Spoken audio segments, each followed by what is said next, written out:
প্রিয় নবম দশম শ্রেণীর শিক্ষার্থীরা, আজকে আমি তোমাদের জন্য এসএসসি বায়োলজি চ্যাপ্টার 12 এর পার্ট 2 নিয়ে এসেছি। এর আগে আমরা পার্ট একে ডিএনএ নিয়ে কথা বলছি, ঠিক আছে, যেটা ছিল ডিঅক্সিরাইবো নিউক্লিক অ্যাসিড। আজকে আমরা কথা বলবো আরএনএ নিয়ে। হ্যাঁ, আরএনএ কি? আরএনএ হচ্ছে রাইবো নিউক্লিক অ্যাসিড। এখন আমাদের আরএনএটার পূর্ণরূপটা হচ্ছে রাইবো নিউক্লিক অ্যাসিড। তাহলে এটা কাকে বলে? আমরা জানি আরএনএটা হচ্ছে এক সূত্র বিশিষ্ট পলিনিউক্লিওটাইডের গঠনকে আরএনএ বলে। এখন এখানে ডিএনএতে আমরা দেখছি দুই সূত্র বিশিষ্ট, ঠিক আছে, এভাবে দুই বিশিষ্ট দেখছি আমরা, কিন্তু আরএনএটা হবে কি এক সূত্র বিশিষ্ট।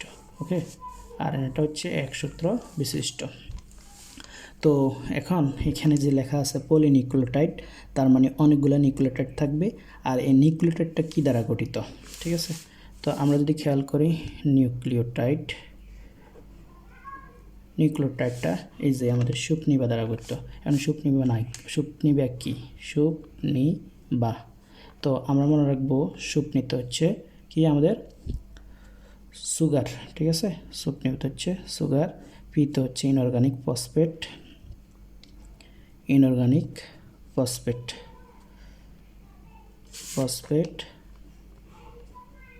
এরপর এটা হচ্ছে পেন্টোজ সুগার, মূলত পেন্টোজ সুগার। তারপর হচ্ছে NI, নিবাত পদার্থ হচ্ছে নাইট্রোজেন বেস, ঠিক আছে। এখন তাহলে এই নিউক্লিওটাইডটা কী দ্বারা গঠিত? আমরা নিউক্লিওটাইডটা আমরা সাধারণত জানি ইনঅর্গানিক ফসফেট, নাইট্রোজেন বেস এবং কি আমাদের পেন্টোজ সুগার দ্বারা গঠিত। এখন এখানে ইনঅর্গানিক ফসফেটটা আমরা জানি PO4 3-, কিন্তু নাইট্রোজেন বেসগুলো কি মনে রাখতে হবে। নাইট্রোজেন বেসগুলো এখানে আমরা ডিএনএতে দেখছিলাম আমাদের অ্যাডেনিন, গুয়ানিন, তারপর হচ্ছে অ্যাডেনিন থাইমিন দেখছিলাম, আর গুয়ানিন সাইটোসিন দেখছিলাম, ঠিক আছে। অর্থাৎ সির সাথে জি ট্রিপল বন্ড ছিল, এর সাথে টি ডাবল বন্ড ছিল, এগুলো হচ্ছে হাইড্রোজেন বন্ড। এখন এখানে মূলত এটি থাকবে না, এখানে থাকবে AU, অর্থাৎ থাইমিনের পরিবর্তে ইউরাসিল থাকবে, ঠিক আছে। থাইমিনের পরিবর্তে এখানে থাকবে ইউরাসিল, ঠিক আছে। কোথায়? আরএনএতে ইউরাসিল, ঠিক আছে। এখন আমরা খেয়াল করি, তাহলে আমরা মনে রাখবো কেমনে? আমরা মনে রাখবো এইভাবে, অ্যাপল, এই যেখানে লেখা আছে Apple for uncle, coconut for grandfather. তাহলে A ডাবল বন্ড ইউ, অর্থাৎ অ্যাপল তো হচ্ছে A আর আমাদের আঙ্কেল তো হচ্ছে ইউ, তার মানে আমাদের আরএনএতে A ডাবল বন্ড ইউ থাকবে। আবার কোকোনাট ফর গ্র্যান্ডফাদার অর্থাৎ C থাকবে, ট্রিপল বন্ড জি থাকবে। ওকে, তারপর এটা কিন্তু আমাদের টেকনিক, অর্থাৎ সুগার, তারপর হচ্ছে আমাদের তারপর ইনঅর্গানিক ফসফেট আর নাইট্রোজেন বেস, এটা নিয়ে আমাদের কি নিউক্লিওটাইড গঠিত। তাহলে নিউক্লিওটাইড হইতে হলে কি লাগবে? সুগার লাগবে, এই যে সুগার, তারপর ইনঅর্গানিক ফসফেট, নাইট্রোজেন বেস, তিনটা উপাদান লাগবে।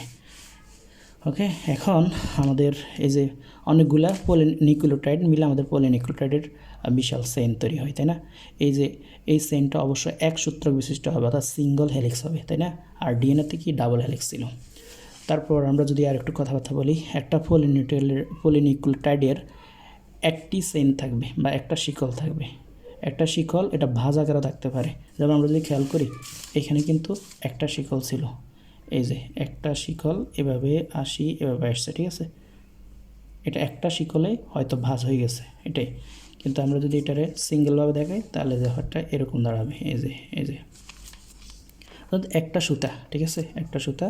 আর এখানে কিন্তু আমরা একটা সুতা আর একটা সুতার উপর লেগে গেছে, ভাঁজ হয়ে আছে আর কি, সমস্যা নাই। তো এটা 5 কার্বন বিশিষ্ট কি থাকবে? রাইবোস। তো আমরা দেখছিলাম আমাদের ডিএনএতে কী ছিল?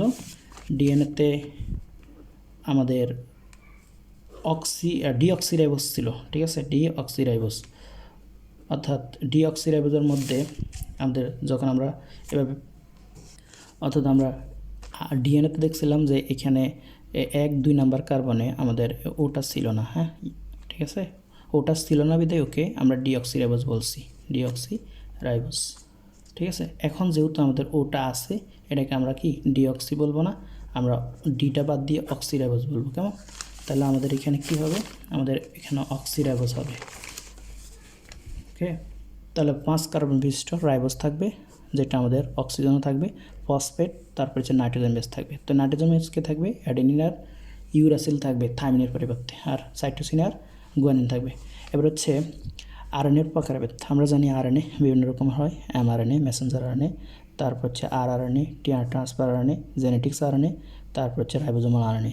যাই হোক, এখন ডিএনএ এবং আরএনএর মাঝে পার্থক্যকারী নাইট্রোজেন বেস হচ্ছে থায়ামিন, আর এটা হচ্ছে ইউরাসিল। অর্থাৎ ডিএনএ থাকে থায়ামিন আর আরএনএ থাকে ইউরাসিল। এবার পলিনিউক্লিওটাইডের অনেকগুলো পলিনিউক্লিওটাইড কী হয় আমরা জানি, অনেকগুলো নিউক্লিওটাইড দ্বারা গঠিত, এই জন্য এটাকে পলি বলে। পলি মানে অনেক, হ্যাঁ, আর নিউক্লিওটাইড মানে অনেকগুলো নিউক্লিওটাইডের শিকল কি পলিনিউক্লিওটাইড। তাহলে নিউক্লিওটাইড কী দ্বারা গঠিত? ইনঅর্গানিক ফসফেট বা অজৈব ফসফেট, নাইট্রোজেন বেস বা নাইট্রোজেন ক্ষারক, ফ্যান্টোজ সুগার বা 5 কার্বন বিশিষ্ট রাইবোজ সুগার থাকবে এখানে। তবে সেটা কোথায় থাকে? আমাদের আরএনএতে থাকে রাইবোজ, কিন্তু ডিএনএতে থাকে না, ঠিক আছে? ডিএনএতে থাকে ডিঅক্সিরাইবোজ, আরএনএ থাকে শুধু রাইবোজ, আর ডিএনএতে থাকে আমাদের ডিঅক্সিরাইবোজ, ঠিক আছে? তো এটি ডিএনএ থেকে মূলত আরএনএটা কোথা থেকে তৈরি হয়? ডিএনএ থেকে তৈরি হয়। কিসের মাধ্যমে? ট্রান্সক্রিপশনের মাধ্যমে। আমরা জানি ট্রান্সক্রিপশনের মাধ্যমে ডিএনএ থেকে আরএনএ তৈরি হয়। ডিএনএ থেকে আরএনএ তৈরি হওয়ার প্রসেসটার নাম কি? ট্রান্সক্রিপশন, ঠিক আছে? ওকে, তারপর আমাদের আরএনএ কোথায় কোথায় পাওয়া যায়? আমাদের এসআইভি, ঠিক আছে, এটাতে পাওয়া যায়, করোনাতে পাওয়া গেছিলো, টিএমবি টোবাকো মোজাইক ভাইরাসে পাওয়া যায়, ঠিক আছে? এগুলোতে ডেঙ্গু, পোলিও, মামস, এগুলোতে আমাদের কী পাওয়া যায়? আমাদের আরএনএ পাওয়া যায়, ঠিক আছে? অর্থাৎ আমরা জানি ডিএনএ কী করে? ডিএনএ হচ্ছে বংশগতির ধারবাহক। তো বংশগতির বৈশিষ্ট্য বহন করা, তাই না? ডিএনএ বংশগতির বৈশিষ্ট্য স্থানান্তর করে, পিতামাতার বৈশিষ্ট্য সন্তান সন্ততি স্থানান্তর করে ডিএনএ। ঠিক তেমনই যদি কোনো একটা আমাদের এই যে এসআইভি, করোনা, এগুলোতে যদি ডিএনএ না থাকে, আরএনএ থাকে, তাহলে আরএনএও ডিএনএর কাজটা করে, ঠিক আছে? তারপর ডিএনএর অবস্থান কোথায়? আমরা জানি ডিএনএ ক্রোমোজোমে থাকে, আরএনএ কোথায় থাকে? আরএনএ হচ্ছে আমাদের ডিএনএ থাকে নিউক্লিয়াসে, কিন্তু আরএনএ থাকে ক্রোমোজোম, রাইবোজোম এবং সাইটোপ্লাজমে। তো আমরা দেখব কোথায় বেশি থাকে। তো বিশেষ করে আমাদের ডিএনএ থাকে তো নিউক্লিয়াসে, আরএনএ আমাদের যে জায়গায় বেশি থাকে সেটার নাম হচ্ছে, আমরা এখানে লিখছি, আরএনএটা আমাদের বেশিরভাগ থাকে নিউক্লিয়াসের ক্রোমোজোমে থাকে, এই যে নিউক্লিয়াসে না, আমাদের সাইটোপ্লাজমে প্রায় 90% আরএনএ থাকে, ঠিক আছে? তো আমরা খেয়াল করি, তাহলে এইসব জায়গায় থাকতে পারে। আরএনএ ক্রোমোজোমে থাকে, রাইবোজোমে থাকে, সাইটোপ্লাজম, তো সাইটোপ্লাজম বেশি পরিমাণে থাকে। আর ডিএনএ থাকে কোথায়? নিউক্লিয়াসে। যেখানে ডিএনএ থাকে না, আরএনএ ওই ডিএনএর কাজগুলো করে। অর্থাৎ ডিএনএ যদি না থাকে, এদেরকে আরএনএ ভাইরাস বলে, ঠিক আছে? RNA virus, SIV, corona, TMB, এদের যেহেতু ডিএনএ থাকে না, আরএনএ ওই ডিএনএ যে কাজগুলো করার দরকার আরএনএ সেটা করে, ঠিক আছে?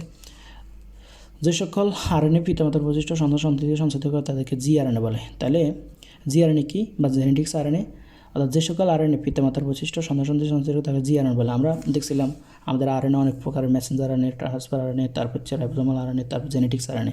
এর মধ্যে জেনেটিক্স আরএনএটা কী করে? জেনেটিক্স আরএনএটা ওই যে ডিএনএর মতো কাজ করে। যে সকল আরএনএ পিতামাতার বৈশিষ্ট্য সন্তান সন্ততি করে তার জিআরএনএ বলে। কোনো জীবে একই সাথে জিআরএনএ এবং ডিএনএ থাকতে পারে না, কারণ ডিএনএর যে কাজ জিআরএনএর কাজ সেটা। তবে ডিএনএর সাথে Messenger RNA, tRNA, transfer RNA বা রাইবোজোমাল আরএনএ থাকে, ঠিক আছে? ডিএনএর কাজ কি? আর ডিএনএর কাজ হচ্ছে ডিএনএর কাজ সংকেত পাঠানো, আর যেটার মাধ্যমে সংকেত পাঠায় সেটা হচ্ছে আরএনএর মাধ্যমে, ঠিক আছে? তাহলে আরএনএর কাজ হচ্ছে সংকেত পাঠানো, ঠিক আছে? তো আরএনএর কাজটা কি? আরএনএর কাজ হচ্ছে সংকেত পাঠান, যা প্রোটিন তৈরি সংকেত নামে পরিচিত। এখানে আরএনএ হবে। আরএনএর কাজ হচ্ছে সংকেত পাঠানো, ঠিক আছে? তো প্রোটিন তৈরি সংকেত নামে পরিচিত। আমরা যদি একটু চিত্রটা দেখি, এটা হচ্ছে আমাদেরকে একটা আরএনএ বা সিঙ্গল হেলিক্স, ঠিক আছে? আরএনএ হচ্ছে আমরা জানি এক সূত্র বিশিষ্ট হয়। এখানে অনেকগুলো কি আছে? অ্যাডেনিন, ইউরাসিল, গুয়ানিন, সাইটোসিন, শুধু থাইমিন নেই আমরা যদি লক্ষ্য করি, ঠিক আছে? তারপরে এটা যে সিঙ্গল হেলিক্স আকারে দেয়া আছে। এর পরীক্ষায় এই প্রশ্নটা বেশি আসে, আমাদের ডিএনএর গঠন কেরম, পার্থক্য ডিএনএ এবং আরএনএর মধ্যে পার্থক্য। যদি আমরা স্ট্রাকচার চিন্তা করি, এটা হচ্ছে আমাদের ডাবল হেলিক্স বা দ্বিসূত্র বিশিষ্ট, আর আমাদের আরএনএটা সিঙ্গল হেলিক্স, ঠিক আছে? তারপর এখানে আমরা জানি ডিঅক্সিরাইবোজ থাকে, অর্থাৎ অক্সিজেন ছাড়া, আর এখানে রাইবোজে অক্সিজেন সহ, ঠিক আছে? আর এখানে যে নাইট্রোজেন বেসগুলো থাকে, অ্যাডেনিন, গুয়ানিন, সাইটোসিন, থায়ামিন, আমরা জানি টি বন্ডের মাধ্যমে এবার ডাবল বন্ডে থাকে, সি ট্রিপল বন্ডের মাধ্যমে জি এর সাথে থাকে। আর এখানে আমাদের এর সাথে কি থাকে, ইউ থাকে, ঠিক আছে, জির সাথে ট্রিপল বন্ডে সি থাকে। তাহলে এই যে সি ইউ অর্থাৎ থাইমিনের পরিবর্তে ইউরাসিল থাকে। তারপর উৎপত্তি, আমরা জানি ডিএনএ মাধ্যমে ডিএনএ তৈরি হয়, যেটা বলা রেপ্লিকেশন। ডিএনএ থেকে ডিএনএ তৈরির প্রস্তুতিকে বলা হয় ডিএনএ রেপ্লিকেশন, ঠিক আছে। ডিএনএ থেকে ডিএনএ প্রস্তুত হওয়ার প্রসেসকে বলা হয় ডিএনএ রেপ্লিকেশন। আর ডিএনএ থেকে আরএনএ যে প্রস্তুতি হয় সেটা হচ্ছে ট্রান্সক্রিপশন, ঠিক আছে। এখন ডিএনএর কাজটা কি, ডিএনএ অবস্থান কোথায়, ডিএনএ হচ্ছে নিউক্লিয়াসের ক্রোমোজোমে অবস্থান করে, ঠিক আছে। আর আমাদের আরএনএ কোথায় থাকে, সাইটোপ্লাজমে, প্রায় 90% সাইটোপ্লাজম অবস্থান করে। বাকি কোথায় থাকে, আমরা জানি আরএনএ সাইটোপ্লাজম থাকে, ক্রোমোজোমও থাকে, ঠিক আছে। তারপর হচ্ছে আমাদের বিভিন্ন জায়গায় থাকতে পারে, এর মধ্যে সাইটোপ্লাজমে বেশি থাকে, 90% পাই। তো এর কাজ কি, এর কাজ হচ্ছে বৈশিষ্ট্য নিয়ন্ত্রণ করা। আর আরএনএর কাজ কি, প্রোটিন তৈরির সংকেত বহন করা, ঠিক আছে, প্রোটিন তৈরির সংকেত বহন করা, ঠিক আছে। এবার ডিএনএতে নিউক্লিওটাইডের পরিমাণ বেশি, ঠিক আছে, যেহেতু ডাবল চেইন, এই জন্য পলিনিউক্লিওটাইডের পরিমাণ বেশি, নিউক্লিওটাইডের পরিমাণ বেশি। আর আরএনএতে নিউক্লিওটাইডের পরিমাণ কম। এখন আমাদের বংশগতি ধারক বাহক হিসেবে কাজ করে ডিএনএ, আর আরএনএ বংশগতি ধারক বাহক হিসেবে কাজ করে না সাধারণত, তাই না। এরপর আরএনএ ওজন প্রায় 10 লক্ষ থেকে বহু কোটি ডাল্টন পর্যন্ত। আর এর গঠন, এর ওজন কয়েক লক্ষ ডাল্টন পর্যন্ত, ঠিক আছে। এই পর্যন্ত মোটামুটি ডিএনএ এবং আরএনএর বেসিক পার্থক্য। তারপর এখানে আমরা ডিএনএ আরএনএ দেখলাম, আরএনএ চিত্রটা দেখলাম, ঠিক আছে। এই